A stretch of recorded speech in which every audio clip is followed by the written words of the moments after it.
My name is Dan Coe, and I'm the owner of Coe Farms. We've been farming for about 35 years, and I started with a small farm in Hawaii Kai. We were growing bananas, and that was the first time that I had interaction with Down to Earth, and I started marketing our bananas to the King Street store. Our farm is 2.2 acres, and one of the things that really impressed me about working with Down to Earth and then also providing local produce is that they value high quality organic produce. And so we've moved from bananas to salad mix, and now we're doing a host of greens, kale, collards, dino kale. We do mint and a few other herbs, and also some baby bok choy, which is one of our new premier crops. Yeah, so my background is in soil conservation. I worked with the Department of Agriculture for about 13 years, and one of the values that we have is obviously keeping cover on all of our bare spots. So we're in a hilly area, high rainfall, so erosion control is one of the values that we have.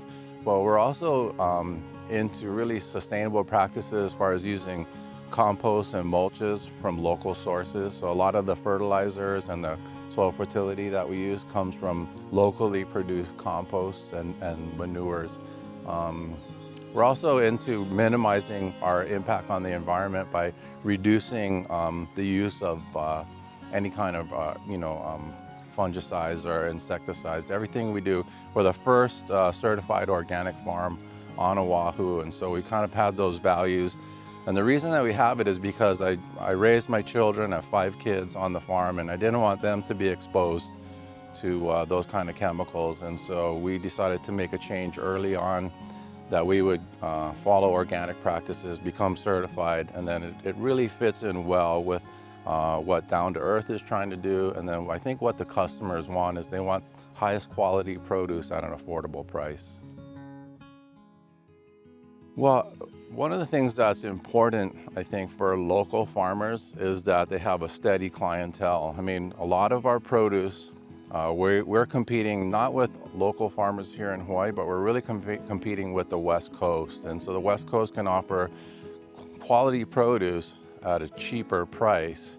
But of course, you have the freshness, and I think that's where the local community has cornered the market on this. A lot of our product, we try to get it from our farm to the shelf at Down to Earth before 24 hours has elapsed. So that's one of the values that we have. We have our team out here early in the morning packing, and we try to deliver by midday so that there's absolute freshness.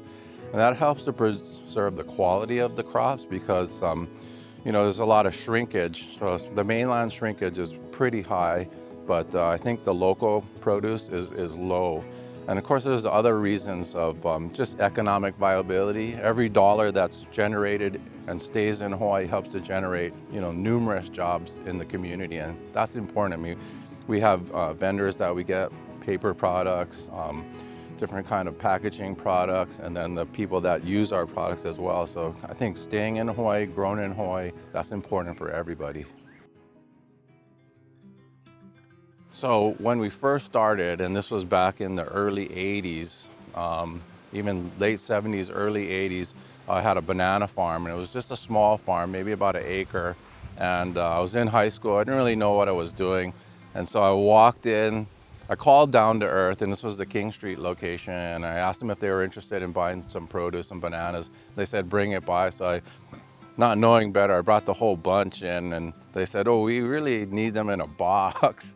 And so they gave me a knife and let me cut them out in the back and then bring them in. But I was basically just developing a relationship with the produce manager at the time, and then slowly growing from bananas to, we did salad mix with Down to Earth, and then growing into where we are now. And so it really was a great relationship. I think for somebody who didn't know a lot at the time, to be able to work with a company that was providing produce, it made the transition really easy to go from just small scale to a little bit bigger scale. At one point we had about 20 acres, and we were providing many different selections for Down to Earth. So I've raised all my kids on our farm in the back of this valley.